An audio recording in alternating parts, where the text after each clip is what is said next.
Hello and welcome back to another one of my simple videos. Today I'm going to show you how easy and affordable bread can be to make.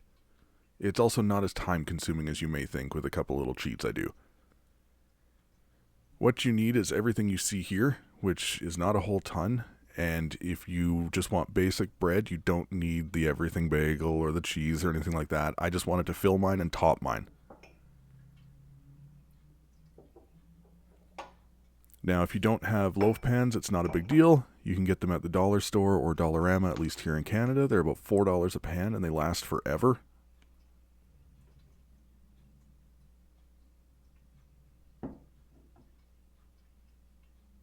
Now, in that cup in the back there's 2.5 cups of warm water. In the big bowl of flour, there was 5 cups of flour. And in the 1 cup off to the side, there's 1 more cup of flour. Most of the time you'll end up needing that extra cup, but it depends on moisture in the air, and just for some reason it depends on the day. I don't know why. So to get started here, you pour your warm water into the mixing bowl along with the sugar. Mix the sugar into the water.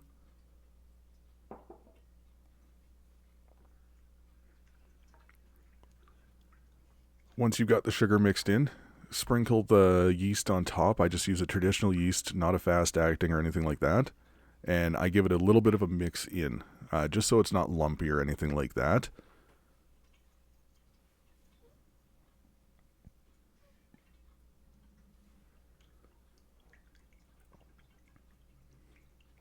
And you don't have to overmix it, it's just kind of to make sure that it's not lumped up. Once that's done, you leave it to do its thing. Once it activates, it'll become frothy. I did this view right here so you could see kind of what it is when it's starting. And if you look closely, you can actually see it coming up from the bottom in a few spots, and that's just it activating itself. You do need the sugar in here. Do not add salt though. Salt will kill it, sugar will feed it. Add your butter. Then add all 5 cups of the flour.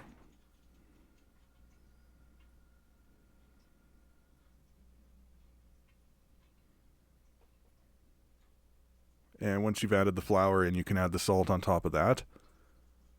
Or you can mix the salt into the flour mixture. I filled the bowl and I didn't have any way to mix it, so this has always worked for me anyway.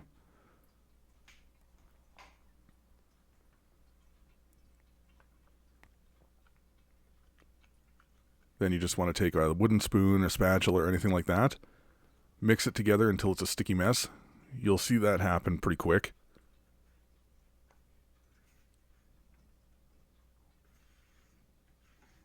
As you can see, the majority of the flour, everything got mixed up. I can already tell that this was going to be a 6-cup day, just by the way the dough was behaving.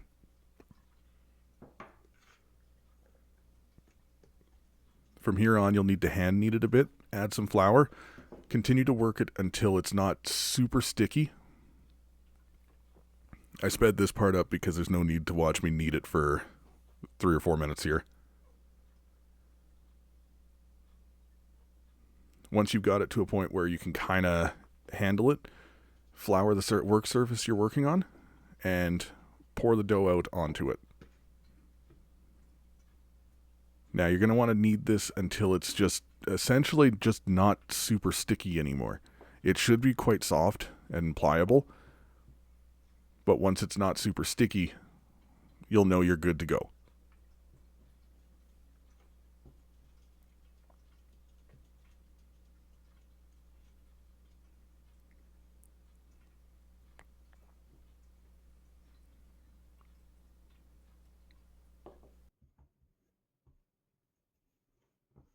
Now this process that you're working on right here will take roughly about 5 to 10 minutes. It really depends on the day. Today it was actually quite cooperative, a little bit sticky, but it was fairly cooperative. Once it's all done though, all you need is your original mixing bowl and a little bit of oil. All you do is you put a little bit of oil into the bowl, you roll the dough inside of that oil, flip it over, and let it do its job in that bowl.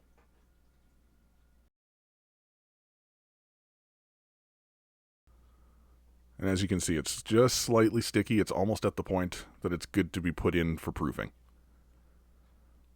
Now, I do it the quick method, a hot water bath, put a plug in your sink, add about 2 inches of hot tap water into your sink, and place the bowl into that, covering with a tea towel or anything like that. I don't recommend using plastic wrap because it sweats, especially doing it in the method I do. Once it rises for the first time, you want to just punch it down, and we put it in for a second round.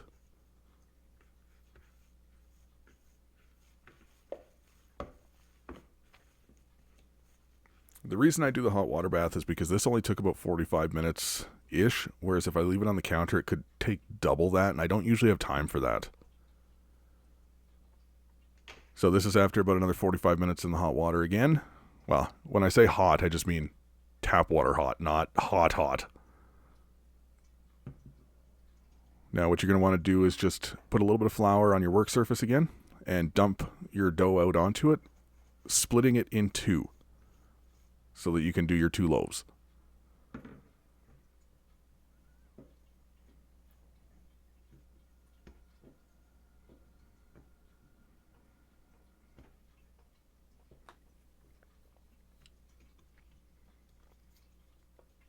As you can see, I just roughly do it. As long as it's not massively different sized, you're not going to have an issue. Now what you want to do is roll this out to about the width of your loaf pan and approximately 1/4 of an inch, a little bit more than 1/4 of an inch thick.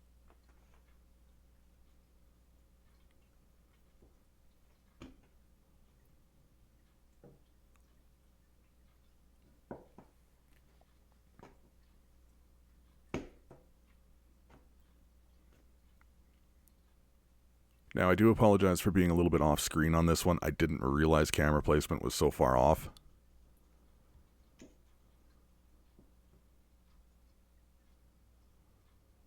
Now, this loaf that I'm doing right now is the one that I'm just going to be rolling. You can use seeds, you can use kind of what I'm doing, which is the everything bagel mix, but you just roll up your loaf.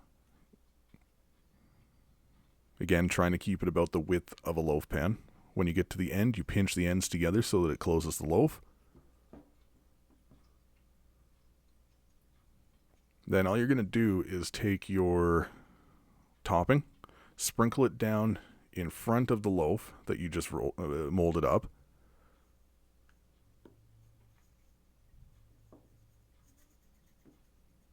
And do as much as you want, of course.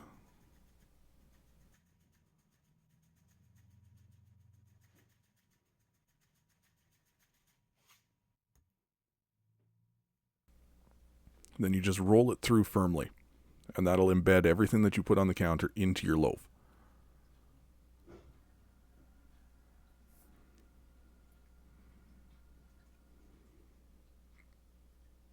Now, another thing with the homemade bread is not every loaf is going to look perfect. It's not store-bought. But what you want to do is oil your pan. I find that this gives a nicer little crispier crust on the outside, especially if you're doing a savory loaf like this. Now, this is going to be going in for a third proofing while in the tin, and I still do the warm water trick because it just speeds everything up and takes this whole process from 5 hours down to 3.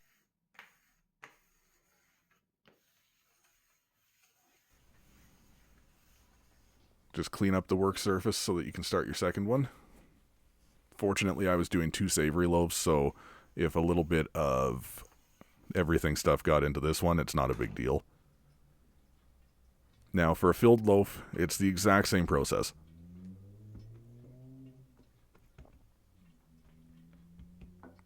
Just roll it out the same as before.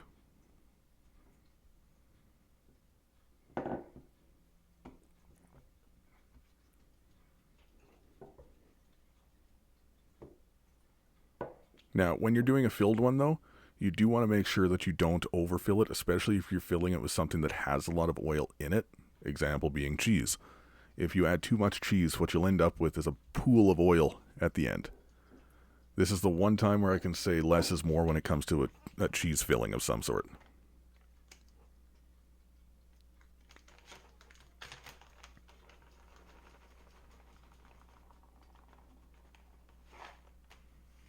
So you just put your thin little layer on.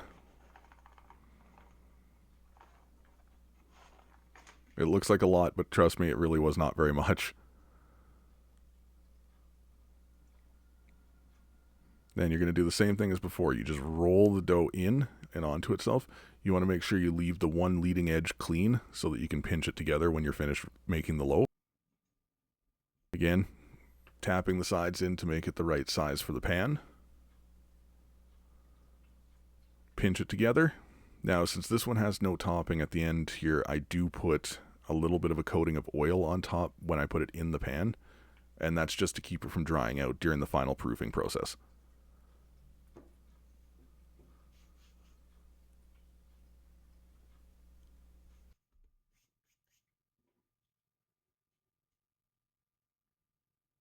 Like I say, not very much oil. It's just kind of to make it so it doesn't get dry and cracky on top.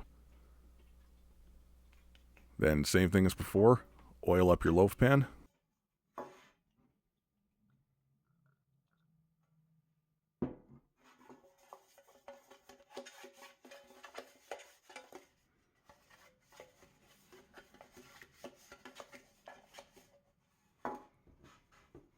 Place your dough in the pan and add this one also to your warm water bath and let it proof.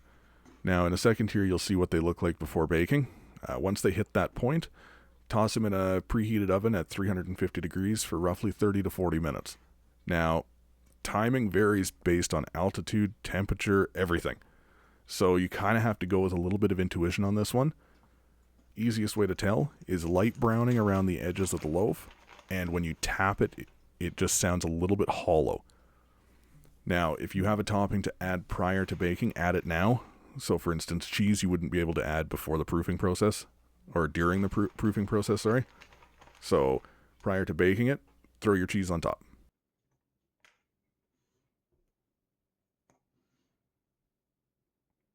Now once they're done and you have them out of the oven, make sure you take them out of the pan as soon as humanly possible, because you don't want them to get that soggy grossness around it. But there's the finished product. I just want to say thank you so much for watching today. I hope you enjoyed the video. As per usual, all of the instructions will be written out at the end of the video, as you'll see in a moment here. Thank you so much for watching. I hope you guys have a wonderful day.